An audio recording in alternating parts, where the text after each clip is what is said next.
Assalamualaikum warahmatullahi wabarakatuh. Halo semua, perkenalkan nama saya Muhammad Ananda Firdaus dengan NIM 2450804077111001 dengan absen 29.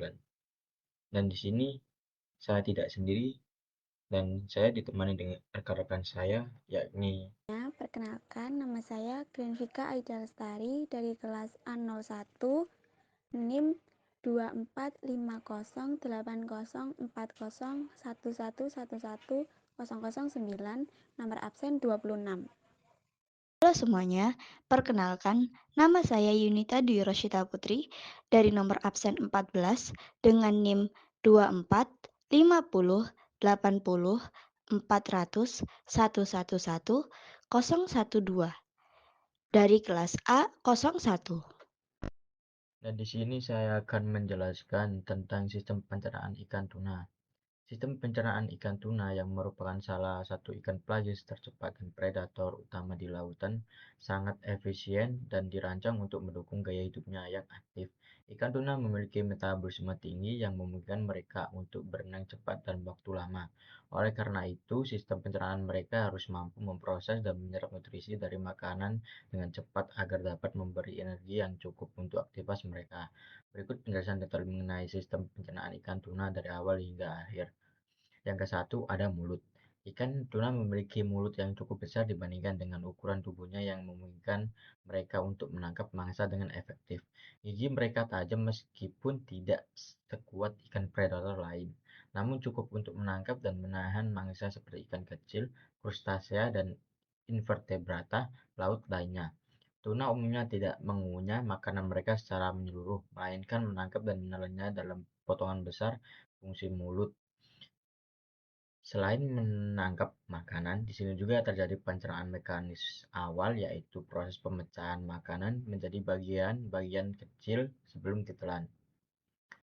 Dilanjutkan dengan kerongkongan atau esofagus. Setelah makanan ditangkap dan dipotong-potong, makanan akan ditelan melalui kerongkongan.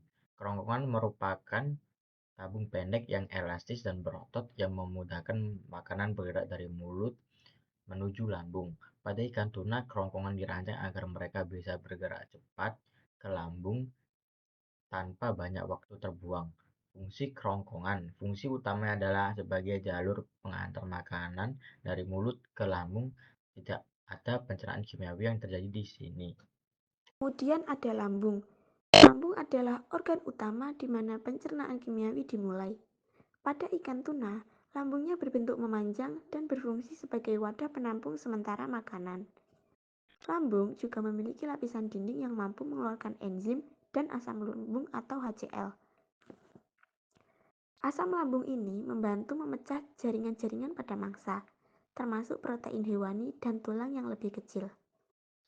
Selain itu, enzim proteolitik di lambung mulai memecah protein menjadi peptida-peptida yang lebih kecil. Dan setelah makanan dicerna sebagian di lambung, cairan hasil pencernaan dari lambung bergerak ke usus halus, yaitu tempat pencernaan utama dan penyerapan nutrisi terjadi. Usus halus ikan tuna memiliki permukaan yang diperluas dengan vili dan mikrofili yang fungsinya untuk memperbesar area penyerapan. Disinilah sebagai nutrisi penting seperti protein, lemak, karbohidrat, vitamin, dan mineral diserap ke dalam aliran darah. Enzim yang dikeluarkan oleh pankreas serta empedu yang diproduksi oleh hati berperan penting di tahap ini. Enzim-enzim dari pankreas tersebut membantu memecah protein lebih lanjut menjadi asam amino, karbohidrat menjadi gula sederhana, dan lemak menjadi asam lemak serta gliserol. Sementara itu, empedu dari hati membantu emulsifikasi lemak, yaitu memecah lemak menjadi butiran kecil agar lebih mudah dicerna oleh enzim lipase. Fungsinya usus halus adalah pencernaan lanjutan dan sebagai penyerapan nutrisi. Semua nutrisi yang penting bagi tubuh ikan tuna diserap melalui dinding usus halus dan dibawa oleh aliran darah ke organ dan jaringan yang membutuhkannya. Hati adalah organ yang memproduksi empedu, yang disimpan dalam kantong empedu dan kemudian dilepaskan ke usus halus ketika diperlukan. Empedu ini penting untuk proses pencernaan lemak karena membantu memecah lemak menjadi butiran kecil sehingga bisa dicerna oleh enzim.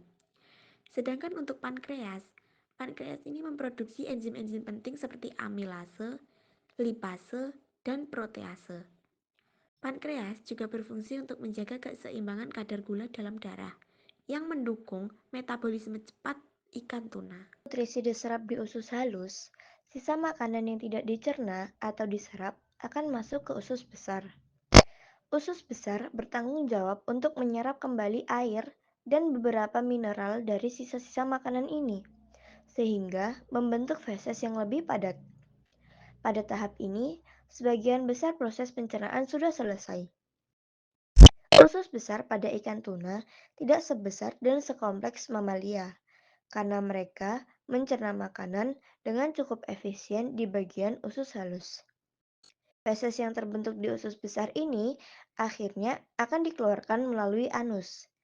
Ini adalah tahap terakhir dalam proses pencernaan, di mana sisa makanan yang tidak digunakan atau tidak bisa dicerna oleh tubuh ikan tuna dikeluarkan dari tubuh. Ikan tuna memiliki metabolisme yang sangat cepat, sehingga mereka memerlukan pencernaan yang efisien untuk mendukung kebutuhan energi mereka yang tinggi. Ini terlihat dari struktur usus yang dirancang untuk penyerapan cepat dan efisien.